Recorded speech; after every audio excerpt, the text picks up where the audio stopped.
बिस्मिल्लाहिर्रहमानिर्रहीम। अस्सलामु अलैकुम वरहमतुल्लाहि वबरकातुहू।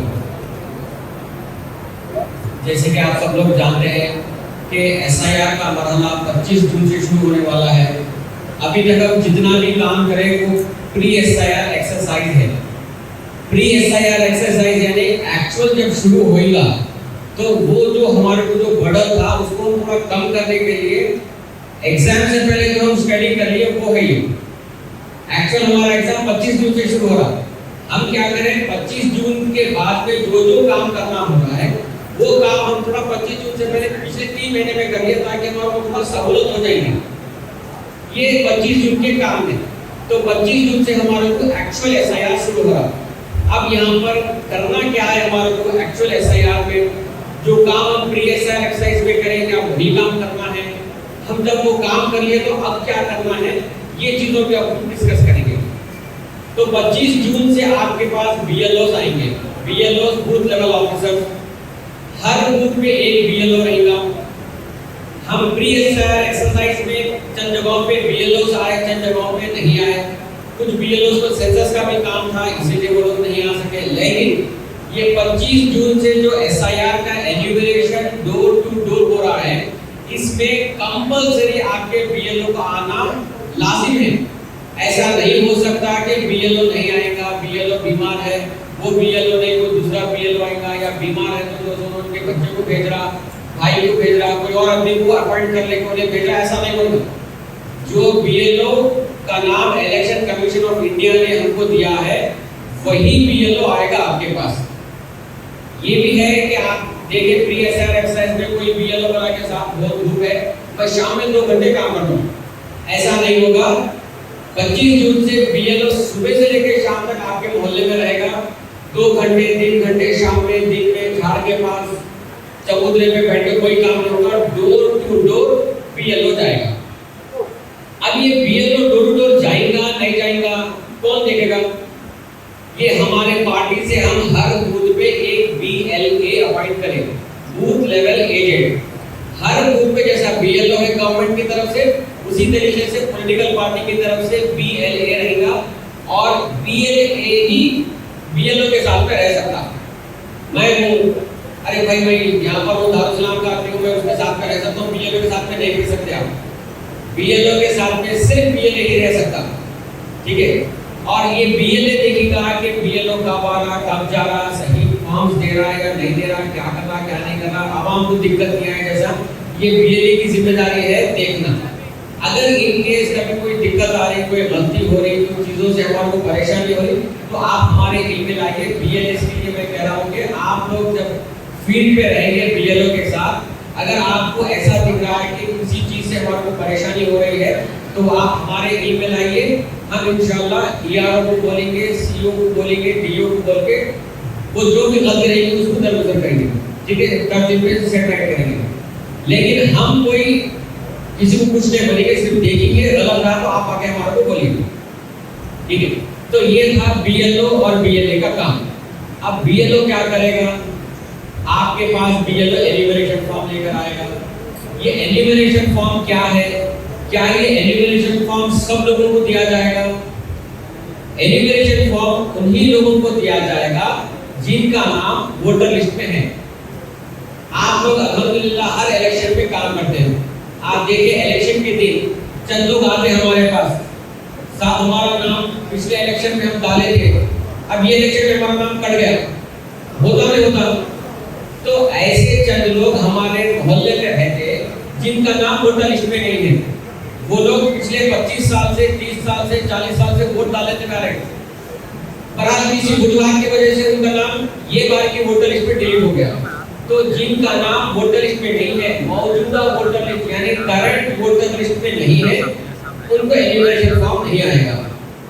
जिसका नाम वोटर लिस्ट में है सिर्फ उन्हीं लोगों के लिए एन्यूमरेशन फॉर्म आएगा। तो अब हम पहले ये डिस्कस करेंगे, ये जानेंगे कि जिनका नाम वोटर लिस्ट पे है, जिनको एन्यूमरेशन फॉर्म आएगा वो लोग क्या करना है, और जिनका नाम वोटर लिस्ट पे नहीं है वो बाद में बात करेंगे उससे।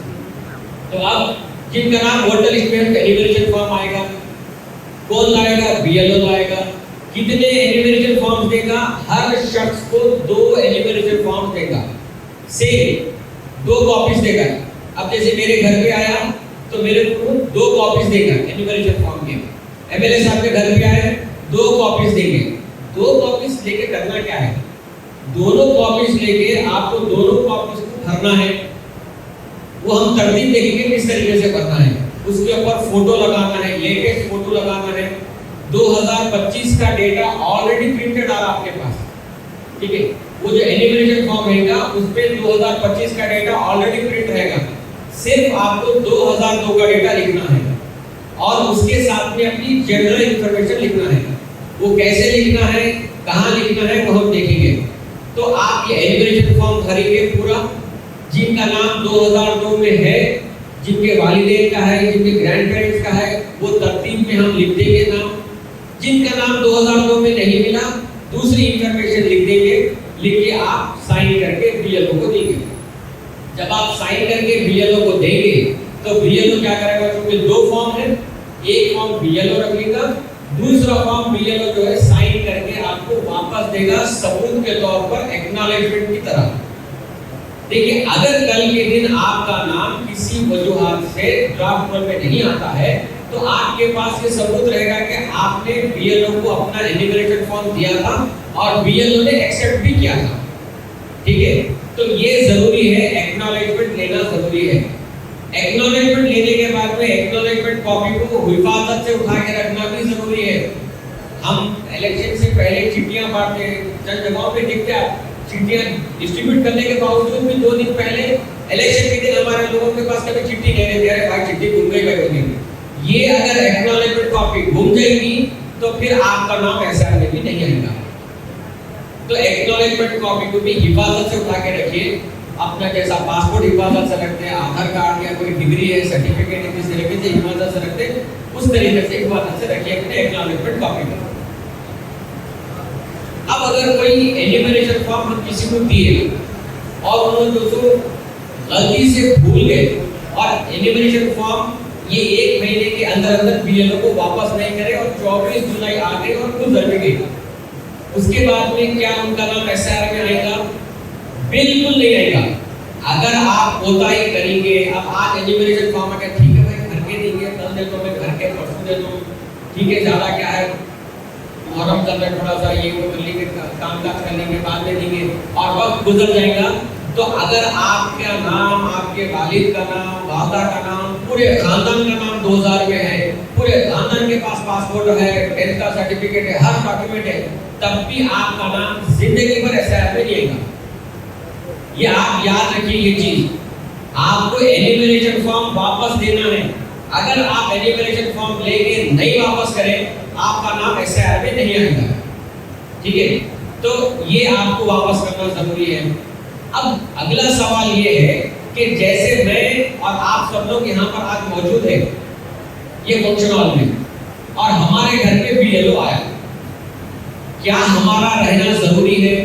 जैसे कि मेरा फॉर्म अगर भर के मैं दे रहा हूँ तो मेरा बीएलओ को मेरे हाथों से फॉर्म देना जरूरी है?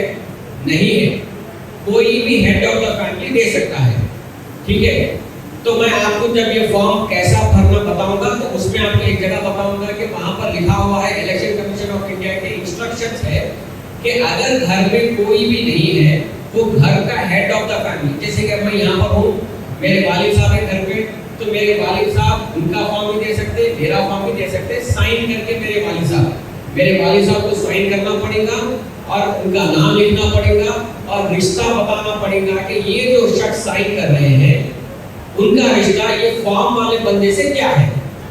तो मेरे वालिद साहब क्या करेंगे, साइन करेंगे, लिखेंगे सैयद अहमद, मेरे वालिद का नाम सैयद अहमद है, फादर पे लिखेंगे, तो मेरे वालिद साहब की सिग्नेचर रहेगी, तब भी बीएलओ ले लेगा। तो ये हमारे बीएलएस के वास्ते बहुत इंपॉर्टेंट है। देखिए हमारे पास काफी सारे लोग जो है काम काज के सिलसिले में बाहर जाके रहते हैं, ऑफिसों को गए हुए रहते हैं, जब वो लोग ऑफिस में रहते हैं बीएलओ आता है यहाँ पर, तो आप फॉर्म ले लीजिए, घर में बोल के लीजिए, फॉर्म ले ले, फॉर्म को फिलअप करेंगे। हमारे सुजूर मतवदीन है, सरगर्म कारकुन है, मस्जिद के जिम्मेदारान है, मोहल्ले के जो है बड़े लोग हैं और हमारे वॉलंटियर्स भी है, ये सब मिलके जो है जिस किसी का भी एन्यूमरेशन फॉर्म भरना नहीं आया उनका एन्यूमरेशन फॉर्म भरेंगे। भर के जो सो वो घर वालों को दे देंगे। फिर हमारा बीएलए क्या करेगा, बीएलओ को लेकर पूरे घरों पे जाएगा और फिर एनिमरेशन फॉर्म वापस लेगा। अच्छा, बीएलओ कितने बार घर पे आएगा? फर्ज करिए मेरा घर बंद है तो बीएलओ मेरे घर पे आएगा या नहीं आएगा? अपने मोहल्ले में कई सारे ऐसे घर रहते जो कि बंद रहते हैं। कोई लोग काम के सिलसिले में चले गया करते हैं, कोई शादी के सिलसिले में बाहर जाकर रहते हैं, कोई इलाज के सिलसिले में बाहर जाकर रहते हैं। तो ऐसी सूरत हाल में जब घर बंद रहेगा, बीएलओ 3 बार आएगा, यानी 3 डिफरेंट डेट्स पे आएगा। जैसे कि आज 11 बजे, 12 बजे, 1 बजे ऐसा नहीं आएगा। आज आएगा, फिर 1-2 दिन के बाद में फिर एक बार आएगा, फिर 1-2-4 दिन के बाद में फिर एक बार आएगा। और अगर 3 बार आने पर भी डोर लॉक रहा तो इलेक्शन कमीशन ऑफ इंडिया का रूल ये कहता है कि दरवाजे के नीचे से आपको फॉर्म घर के अंदर स्लाइडिंग करना है। ठीक है, तो ये है हमारे बीएलओ का काम। और हमारा बीएलए साथ में रहना है, उसके साथ में एक दिन नहीं रहना है। बीएलएस को यहाँ से 25 जून से 24 जुलाई तक साथ में रहना है बीएलओ के। हर दिन सुबह में आपका काम है सुबह में उठना, बीएलओ को कॉल कर लेना, बीएलओ को आने के बाद में ले लेके आपके मोहल्ले में आना, हर घर जाना। ठीक है, और आपका बीएलओ, हम आप लोगों को जो सो वोटर लिस्ट भी दिए है ना, आप लोगों के पास बीएलएस के पास वोटर लिस्ट, जिसके पास है उसको इस्तेमाल करिए, जिसके पास नहीं है फिर एक वोटर लिस्ट दूंगा मैं। ठीक है, तो वोटर लिस्ट लीजिए, उसमें आप सीरियल नंबर से देखें। आपके वोटर लिस्ट में क्या रहता है? सीरियल नंबर से रहता। आप बीएलओ को साथ में लेके जाइए, जिस किसी के भी घर में एनिमरेशन फॉर्म दे रहे हैं टिक कर दीजिए। ठीक है, एक टिक कर दीजिए, यानी एनिमरेशन फॉर्म पहुंच गया। फिर बाद में दूसरे बार जब जाएंगे तो डबल टिक करिए, कुछ भी एक निशान रख लीजिए।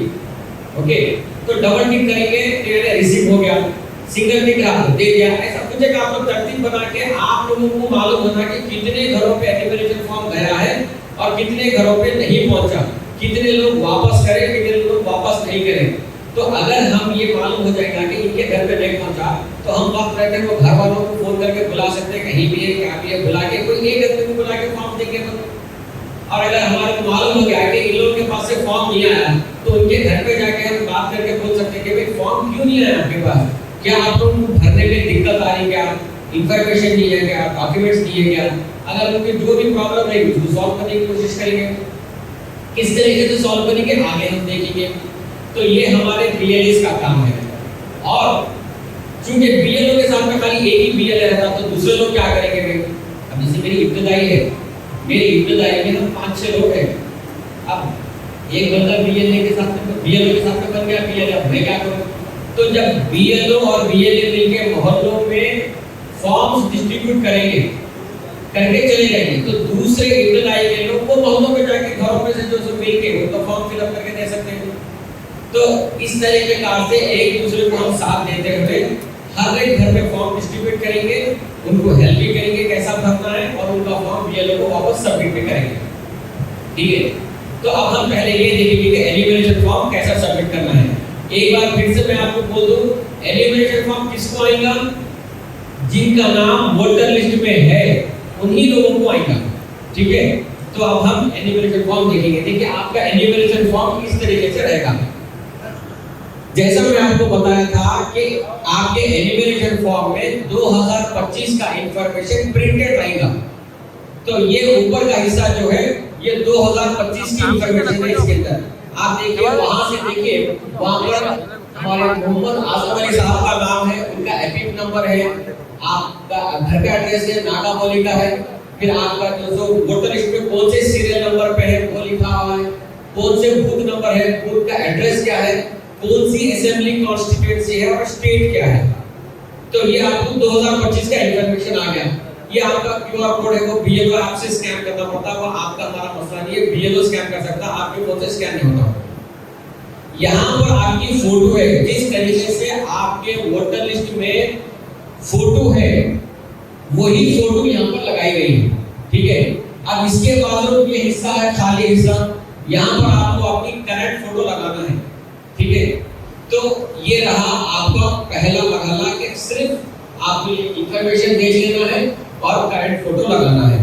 अब इसके नीचे जो है आपका 2002 के डिटेल्स लिखना है। अब देखिए ये दो खाने दिख रहे हैं आपको, मेरे को समझाने की जरूरत ही नहीं है क्योंकि आप लोग पिछले 3 महीने से यही काम कर लेते हुए आ रहे हैं, ठीक है।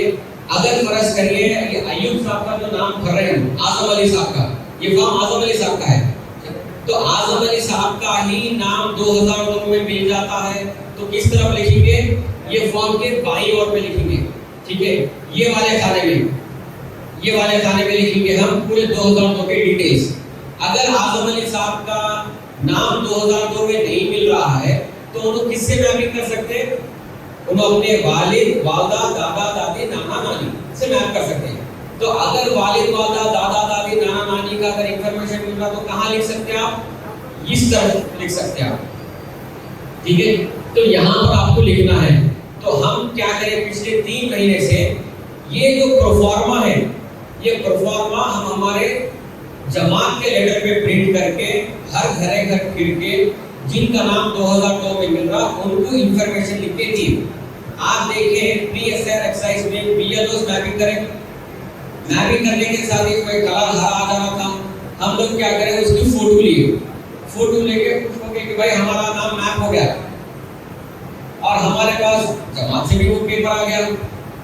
लेकिन हर वो शख्स जिसको एन्यूमरेशन फॉर्मूला फिर से भर के देना है, अगर आप ये मुलाज़े में रहेंगे कि मैं तो मैपिंग हो गया, मैं तो बीएलओ का स्क्रीनशॉट भी ले लिया और मेरे पास जमात का भी पर्चा आ गया और मेरा तो मैपिंग हो गया, बस अब कुछ भी करने की जरूरत नहीं। आपका मैपिंग हुआ होगा, आपके पास बीएलओ का स्क्रीनशॉट होगा, आपके पास जमात का जो एन्यूमरेशन फॉर्म जो प्रोफार्मा बना के दिए वो भी होगा, उसके बावजूद भी आपको एन्यूमरेशन फॉर्म भर के देना है, ये जरूरी है। एन्यूमरेशन फॉर्म भरेंगे तो आपका नाम इलेक्टोरल रोल में आएगा, यानी ड्राफ्ट रोल में आएगा। आप लोगों को मालूम है ड्राफ्ट रोल, जो फाइनल रोल है उससे पहले एक कच्ची लिस्ट प्रिंट करते हैं तो उसको ड्राफ्ट रोल कहते हैं, और ये कच्ची लिस्ट के बाद में एक पक्की लिस्ट बन के आती है उसको फाइनल रोल कहते हैं, ठीक है। तो ये ड्राफ्ट रोल में आएगा। तो ये है हमारा 2002 में लिखने का तरीका। अब इसके नीचे जरा करीब देखिए, ये एक इंफॉर्मेशन है, हम ये 2002 के डिटेल्स लिख दिए, उसके बाद में नीचे जनरल इंफॉर्मेशन है। जनरल इंफॉर्मेशन में आपका डेट ऑफ बर्थ है, आधार कार्ड लिखना है लिखिए, नहीं लिखना है मत लिखिए, ऑप्शनल है। मोबाइल नंबर है, आपके वालिद का नाम, उनका एपिक कार्ड ऑप्शनल है तो लिखिए, नहीं है तो मत लिखिए। उसी तरीके से आपके वालदा का नाम है, उसके बाद उसका एपिक नंबर है, अगर वालदा का एपिक नंबर है लिखिए, नहीं है तो कोई जरूरत नहीं। उसके बाद में अगर मर्द शादीशुदा मर्द का फॉर्म भर रहे हैं तो अपने अहलिया का नाम लिखना है, अगर शादीशुदा खवातीन भर रहे हैं तो अपने शौहर का नाम लिखना है, और अगर गैर शादीशुदा लड़का लड़की भर रहा है तो ये नीचे के 2 नाम है, स्पाउस नेम, आखिरी के 2 लाइन दिख रहे हैं उसको आप नील कर दीजिए, ठीक है। तो ये है। अब क्या होगा, ये एन्यूमरेशन फॉर्म भरते वक्त फर्ज करिए मेरा एन्यूमरेशन फॉर्म भर रहा हूँ, मेरे 2002 के डिटेल्स है, ठीक है। तो क्या करेंगे हम 2002 के डिटेल्स वो तरतीब पे बाएं और दाईं तरफ जो भी है, अगर मेरा नाम मिला तो बाईं तरफ, मेरे रिलेटिव्स का मिला तो दाईं तरफ लिख देंगे, ये नीचे का फॉर्म भर के दे देंगे। अगर मेरा नाम 2002 में नहीं मिल रहा तो मैं क्या करना, अगर 2002 में नहीं मिल रहा तो ये ऊपर जो ये हिस्सा जो है 2002 का लिखना है, इसके अंदर डिटेल्स, मेरे 2002 के डिटेल्स नहीं मिले तो कुछ भी मत लिखिए, आप उसको क्रॉस कर दीजिए क्योंकि आपके पास डिटेल्स नहीं है, आप मत लिखिए। अब नीचे आइए और ऊपर जाओ, ये डिटेल्स तो हर किसी के पास रहेंगे, डेट ऑफ बर्थ हर किसी के पास रहता, आधार कार्ड, मोबाइल नंबर, वालिद, वालदा, अहलिया का नाम और एपिक नंबर रहेगा, या नहीं रहता तो एपिक नंबर की कोई गुंजाइश नहीं है, आप ये भर के दे सकते हैं। आप जब ये भर के देंगे तो ये फॉर्म आपका ड्राफ्ट रोल में आ जाएगा, ठीक है। ये फॉर्म जो कोई भी भर के देगा उसका नाम ड्राफ्ट रोल में आएगा, कच्चे रोल में। तो अब ये जो ड्राफ्ट रोल में आएगा तो जब ईआरओ देखेगा इन्होंने तो 2002 के डिटेल्स नहीं लिखे, आपको एक नोटिस दी जाएगी कि आइए आप 2002 के डिटेल्स नहीं भरे, आपको पूछा जाएगा भाई आपको नहीं मिले, नहीं भरे, क्या है, तो आप बोलिएगा भाई 2002 में तो मेरा नाम ही नहीं है, ना मेरे रिलेटिव्स का नाम है, लेकिन भाई मेरे पास डॉक्यूमेंट है, तो जब जाके आपको ईआरओ के पास डॉक्यूमेंट बताना पड़ेगा। ठीक है, तो ये फॉर्म हम उन लोग भी भरना है जिनका 2002 में डिटेल्स मिल रहा, वो लोग भी भरना है जिनका 2002 में डिटेल्स नहीं मिल रहा। नहीं मिलने की सूरत हाल में 2002 में डिटेल्स की जगह को आप क्रॉस कर दीजिए, नीचे का हिस्सा भर दीजिए। मिलने की सूरत हाल में 2002 में लिखिए और नीचे की इंफॉर्मेशन भर दीजिए। ये फॉर्म आप बीएलओ को देंगे, बीएलओ ईआरओ को देगा, ईआरओ चेक करेगा। चेक करने के बाद में अगर उसको डिटेल्स थोड़ा सा गलत दिखे तो उन्होंने आपको नोटिस देंगे। नोटिस लेके आपको जाना पड़ेगा वो तारीख वो टाइम के ऊपर ईआरओ के पास जाकर उन्होंने आपको नोटिस दिया। वो नोटिस में बताएंगे भी कि क्या गलती दिख रही, ईआरओ साहब को क्या गलती दिख रही है फॉर्म में। उन्होंने बोलेंगे 2002 का डेटा मिसिंग है, उन्होंने बोलेंगे आपका नाम मिस्टेक है। अब उसमें जो है आप 2002 में एसएम अहमद लिखे थे, आप 2025 में सैयद मुश्ताक अहमद दिख रहे हैं, ये दोनों नाम में मिस्टेक है भाई, आप इसको क्लैरिफाई करिए। या फिर उन्होंने जो बताएंगे कि एज का डिफरेंस है, जो कोई भी मिस्टेक रहेगी वो मिस्टेक स्पेसिफाई करके बताते हुए आपको नोटिस देंगे। वो नोटिस देके आपको उस तरतीब में अपने डॉक्यूमेंट्स लेके उनके पास वो नोटिस में दिए गए टाइम और डेट पे उनके पास जाना है, बैठना है, ईआरओ को समझाना है। अब जब ईआरओ को समझाएंगे दो चीजें होंगी, या तो ईआरओ साहब आपके क्लैरिफिकेशन को एक्सेप्ट करेंगे और आपका फॉर्म अप्रूव करेंगे, एक्सेप्ट करेंगे। वहां पर आपका काम खत्म, आपका नाम ड्राफ्ट रोल से फिर फाइनल रोल में आ जाएगा। अगर ईआरओ साहब आपके क्लैरिफिकेशन से मुतमईन नहीं हुए तो उन्होंने आपका फॉर्म रिजेक्ट करेंगे। अगर आपका फॉर्म रिजेक्ट हुआ तो आप क्या कर सकते हैं, अपील में जा सकते हैं। कमिश्नर साहब के पास यानी डीओ साहब के पास एक बार अपील कर सकते हैं, उनका भी जो अगर फैसला अगर आपको नाखुशगवार दिखा तो फिर आप सीओ के पास फाइनल अपील कर सकते हैं। तो ये हियरिंग में कैसा जाएंगे, अपील कैसा फाइल करेंगे, कितने किस्म की अपील रहती, क्या क्या करना पड़ता अपील में, ये चीजों को हम फिर से एक बार ये एक महीना जो एलिमिनेशन का सिलसिला जब खत्म हो जाएगा फिर से एक बार ऐसे ही निश्चित रखेंगे और फिर बाद में जो है उसके ऊपर डिस्कस करेंगे। आज हमारे लिए इंपॉर्टेंट सिर्फ एलिमिनेशन फॉर्म है, क्योंकि सिर्फ एलिमिनेशन फॉर्म एक महीने तक एलिमिनेशन फॉर्म का सिलसिला चल रहा है, तो इसीलिए आज के सेशन में सिर्फ हम एलिमिनेशन फॉर्म के ताल्लुक से बात करेंगे, हियरिंग अपील वकील से बात करेंगे। तो ये था हमारा एलिमिनेशन फॉर्म भरने का तरीकेकार। अच्छा, अब जैसे कि मैं बता दिया, जरा ऊपर करो, नहीं इधर ऐसा और थोड़ा करिए और थोड़ा करिए। अब यहाँ पर देखिए आपको साइन करके देना है, ये यहाँ पर आप पढ़ सकते हैं, बता रहा है कि सिग्नेचर या तो इलेक्टर का सिग्नेचर या फिर लेफ्ट थंब इंप्रेशन, अगर पढ़ने लिखने नहीं आता तो बायां जो अंगूठे का निशान, इंप्रेशन ऑफ इलेक्टर यानी इलेक्टर का, या फिर any adult family member mention relationship with date. ठीक है, तो यहाँ पर आप बाकायदा इलेक्शन कमीशन ऑफ इंडिया के तौर पर लिखत में दिया गया है कि any adult member of the family, आपके कोई adult member of the family, अगर कोई बीएलओ ये कहता है कि नहीं भाई उनको बुला के लाओ, इनको बुला के लाओ, यहाँ पर आप ये बता देना कि साहब ये एलिमिनेशन फॉर्म पे ये लिखा हुआ है। वैसे तो बीएलओस नहीं बोलेंगे क्योंकि उनको भी ट्रेनिंग दी गई है और ये बताया गया है। ठीक है, तो ये तरीकेकार है हमारा जो है एलिमिनेशन फॉर्म भरने का और सबमिट करने का। वहां पर बीएलओ साइन भी करेगा और ये एलिमिनेशन फॉर्म को आप जो है जैसा पासपोर्ट जैसा दूसरे सर्टिफिकेट की तरह हिफाजत से रखते उसी तरीके से हिफाजत से रखना है।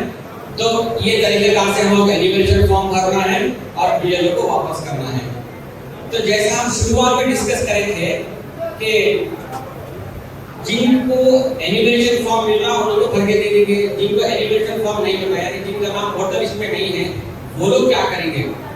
तो वोटर लिस्ट में अगर नाम डलवाने के लिए हम क्या काम करते थे? फॉर्म 6, तो ये बात भी फॉर्म 6 भरेंगे। चूंकि एसआईआर चल रहा है, फॉर्म 6 के साथ में हमारे को डिक्लेरेशन फॉर्म भी देना है। बताओ बाबा डिक्लेरेशन फॉर्म, ये है हमारा डिक्लेरेशन फॉर्म। ठीक है, तो अब आप ये देखिए जिनका नाम वोटर लिस्ट में नहीं है उनको एलिमिनेशन फॉर्म नहीं आएगा। अगर किसी को एलिमिनेशन फॉर्म नहीं आया तो उन लोगों के लिए फॉर्म 6 भरना है। फॉर्म 6 के साथ में चूंकि ये एसआईआर का मरहला चल रहा, उसके साथ में डिक्लेरेशन फॉर्म भरना है। अब इसमें एक एग्जांपल बताता हूं, जैसे कि मेरा नाम 2025 में नहीं है तो मेरे को फॉर्म 6 भरना पड़ता।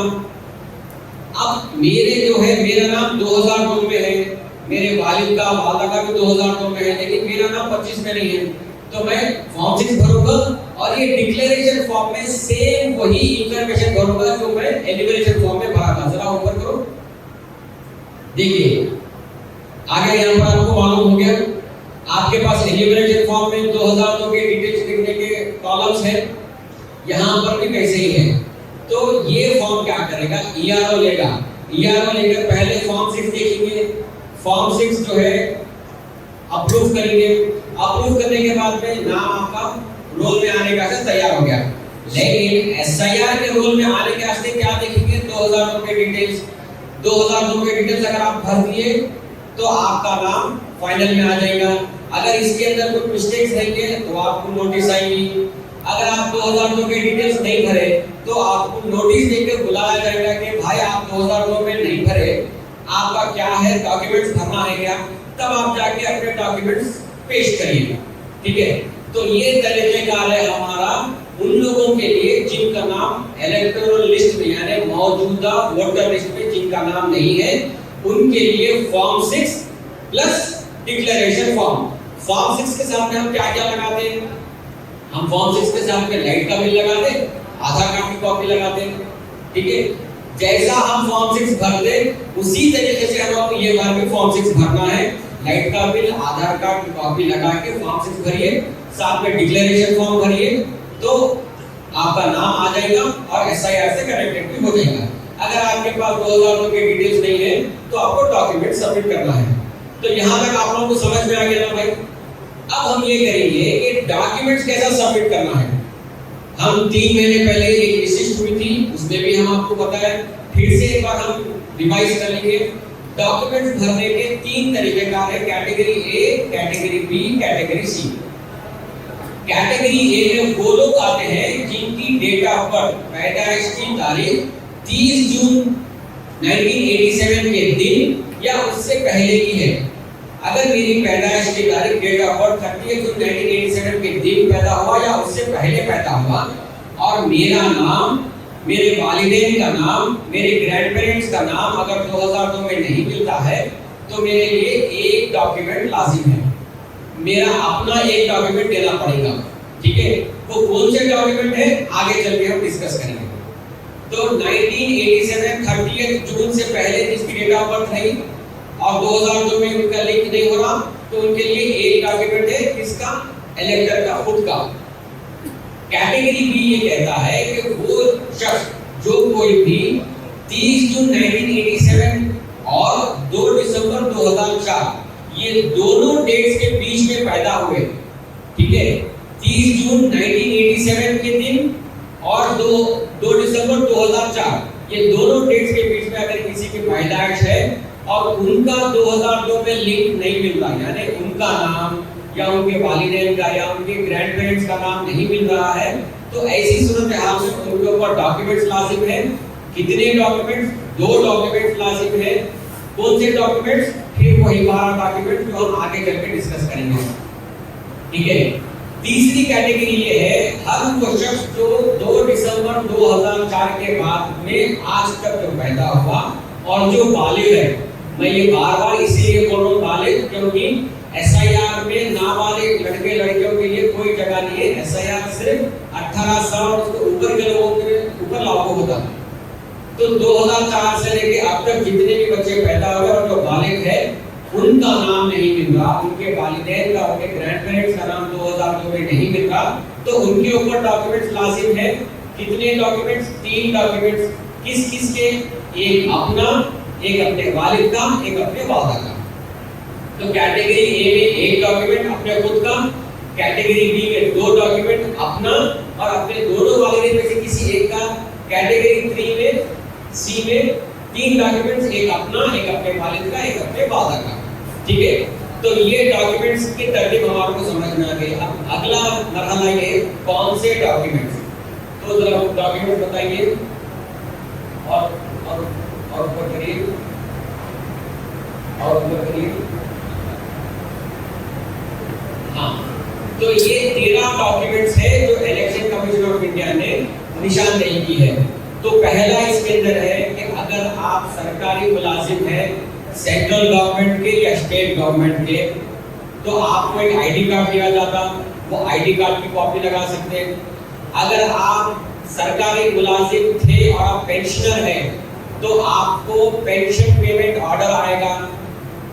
पेंशन जब पेंशन आपकी गिरेगी तो पेंशन गिरने से पहले पेंशन पेमेंट ऑर्डर आता, उसमें लिखा हुआ रहता है ये शख्स है कि जो ये तारीख से ये तारीख तक सरकारी मुलाजिम थे, उन्होंने रिटायर हो गए, ये ओहदे पे थे, उनकी इतनी पेंशन गवर्नमेंट देने वाली है, बल्कि एक पेंशन पेमेंट ऑर्डर कॉपी आती, वो अगर पेंशन पेमेंट ऑर्डर है तो वो लगा सकते हैं।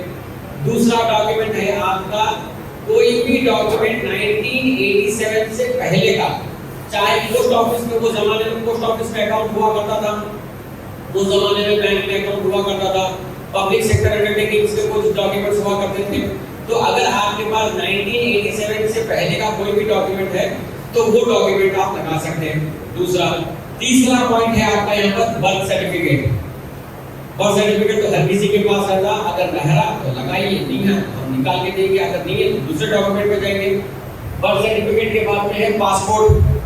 पासपोर्ट, अच्छा यहाँ पर हम जब जमीन पे जा रहे हैं, कई सारे लोगों का मेरे को फोन आया कि साहब हमारे वालिद साहब का पासपोर्ट एक्सपायर है, तो एक्सपायर पासपोर्ट लगाना है या वैलिड पासपोर्ट लगाना। भाई यहाँ पर सिर्फ पासपोर्ट दिया गया, एक्सपायर्ड पासपोर्ट या वैलिड पासपोर्ट कहीं भी लिखा हुआ नहीं है, पासपोर्ट की कॉपी है आप लगा दीजिए, ठीक है। एक्सपायर और वैलिड के चक्कर में मत जाइए, सिर्फ पासपोर्ट की कॉपी होना, लेकिन पासपोर्ट की कॉपी भी साफ रहना, जिसमें नाम नहीं दिख रहा, फोटो नहीं दिख रही है, हमारे का पासपोर्ट है लाके दिखे तो नहीं मिलेगा, थोड़ा सा नाम वगैरह दिखना चाहिए उसके अंदर, ठीक है। ये मेरे साथ में हुआ, लोग आए आके बोले हमारे अब्बा का पासपोर्ट है, ऐसा मालूम तो उनको मालूम, नाम कहाँ है, नाम नहीं दिख रहा, फोटो कहाँ है, फोटो नहीं दिख रही। तो ऐसी चीजों को, डॉक्यूमेंट्स को एक्सेप्ट नहीं किया जाएगा। तो जहाँ कहीं थोड़ा सा नाम दिखना है, ठीक है, तो पासपोर्ट लगाइए। उसके बाद में मैट्रिकुलेशन, वो जमाने में मैट्रिकुलेशन था, आज एसएससी है, तो मैट्रिकुलेशन का सर्टिफिकेट हो या एसएससी का सर्टिफिकेट हो, कोई भी यूनिवर्सिटी से या बोर्ड से इशू करता एसएससी का सर्टिफिकेट। उसके बाद में है परमानेंट रेजिडेंस सर्टिफिकेट। देखिए तेलंगाना की हुकूमत परमानेंट रेजिडेंस सर्टिफिकेट देना बंद कर दी, तो ये हम नहीं लगा सकते, क्योंकि मिलता ही नहीं तो लगाएंगे कहाँ से। इसके बाद में फॉरेस्ट राइट सर्टिफिकेट, ये भी फॉरेस्ट राइट सर्टिफिकेट है, हाँ फॉरेस्ट राइट सर्टिफिकेट है। इसके बाद में है हमारा ओबीसी सर्टिफिकेट।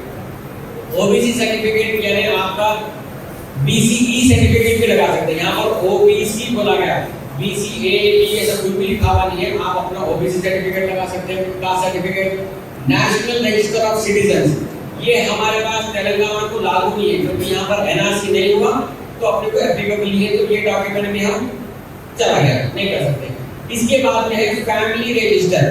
तेलंगाना की हुकूमत जैसा परमानेंट रेजिडेंस सर्टिफिकेट नहीं दे रही, उसी तरीके से फैमिली रजिस्टर भी नहीं दे रही, तो ये डॉक्यूमेंट हम आपको मिलेगा नहीं, लगाएंगे नहीं। इसके बाद में है any land house allotment certificate, जैसे कि अब यहाँ पर आपको डबल बेडरूम के पट्टे दिए थे, कोई जमाने में घरों के पट्टे दिए थे, जमीनों के पट्टे दिए थे, वो पट्टों की कॉपी है तो वो भी लगा सकते हैं। लैंड अलॉटमेंट पट्टा बल के रहता, हाउस अलॉटमेंट पट्टा बल के रहता, वो आप लगा सकते हैं। उसके बाद में आधार कार्ड है, देखिए आधार कार्ड सिर्फ अकेला आधार कार्ड आपका काम में नहीं आएगा, आधार कार्ड के साथ में ऊपर दिए गए कोई एक डॉक्यूमेंट लगाना पड़ेगा, बोले अकेला काम नहीं करेगा आपका, तो उसके साथ में कोई एक डॉक्यूमेंट लगाना है, ठीक है। तो वैसे ही जब डॉक्यूमेंट लगाना है आधार कार्ड के साथ में डॉक्यूमेंट लगाइए। और बिहार का कोई इलेक्टोरल रोल बोल के बोले वो तो बहुत सारे काम लोग रहेंगे, ठीक है। तो ये हमारी तरतीब है डॉक्यूमेंट्स में। ये डॉक्यूमेंट में से अगर आप कैटेगरी ए में है, आपके खुद का ये डॉक्यूमेंट में से कोई एक डॉक्यूमेंट देंगे, अगर आप कैटेगरी बी में आ रहे हैं, ये डॉक्यूमेंट में से दो डॉक्यूमेंट देंगे, एक आपका एक आपके वालिद नहीं तो वालिदा का।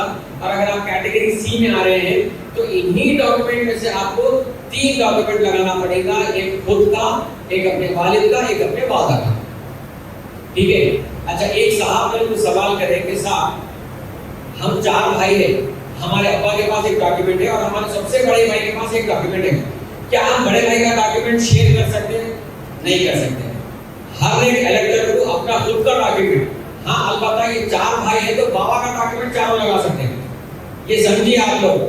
तो कुछ लोग आगे ये नहीं बोले कि भाई मेरा पासपोर्ट है मेरे भाई को दे दो, उन्होंने और एक भाई को दे दो, उन्होंने एक भाई को नहीं दे सकते। इलेक्टर का खुद का एक डॉक्यूमेंट प्लस अपने फादर मदर का एक डॉक्यूमेंट होना।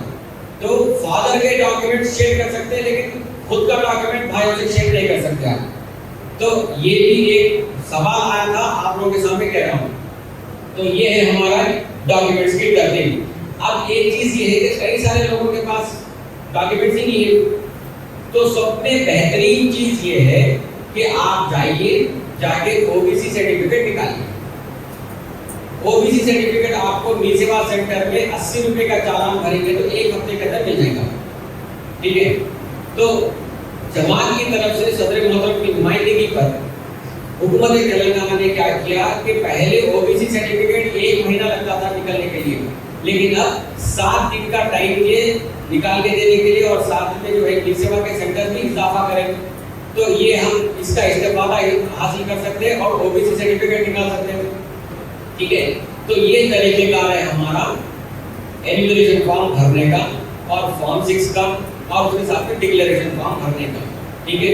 एक बार हम फिर से रिवाइज करेंगे, एन्यूमरेशन फॉर्म नहीं भरे तो क्या होगा, जिंदगी में कभी भी आपका नाम नहीं आएगा, ठीक है। एन्यूमरेशन फॉर्म लेना है, भर के वापस देना है और एक्नॉलेजमेंट कॉपी रखना है। जिनका पास एन्यूमरेशन फॉर्म नहीं आया तो वो लोग जो है फॉर्म 6 और डिक्लेरेशन फॉर्म डालना है। अच्छा, एक साहब अभी मेरे को मिलके बोले कि साहब मैं पहले जो है मलकपेट में रहता था, अब मैं 4 मीनार में शिफ्ट होके किराएदार हूँ, मलकपेट में किराए से रहते थे, वहां से शिफ्ट होके 4 मीनार में आ गए 2-3 महीने पहले। अब मेरा तो नाम मलकपेट में था लेकिन अब 4 मीनार में नहीं है, एन्यूमरेशन फॉर्म मेरा कहाँ पर आएगा? एन्यूमरेशन फॉर्म जिसका नाम जो वोटर लिस्ट में है वही घर पे आएगा। अगर वो साहब मलकपेट में उनका नाम था, अब 2-3 महीने पहले 4 मीनार में शिफ्ट हो गए तो उनका नाम वहीं पर आएगा। कहाँ पे? जो पुराने घर पे जो घर पे नाम था इनका वही घर पे आएगा। आपको चाहिए कि वहां पर जाएं, बीएलओ से मिल के, बीएलओ से जो फॉर्म लेंगे, फॉर्म लेके फिलअप करके बीएलओ को देंगे, ठीक है। ड्राफ्ट लिस्ट के बाद फिर आप उसको शिफ्ट करा ले सकते हैं। अच्छा, अब ये है कि मेरे को कैसा मालूम है, आप लोगों को मालूम है आपका बीएलओ कौन है? नहीं मालूम, 1-2 लोगों को मालूम होगा, बहुत अच्छी बात है, आप लोगों को मालूम है। लेकिन जिसको नहीं मालूम तो उन्हें क्या करेगा, एन्यूमरेशन फॉर्म लगा होगा,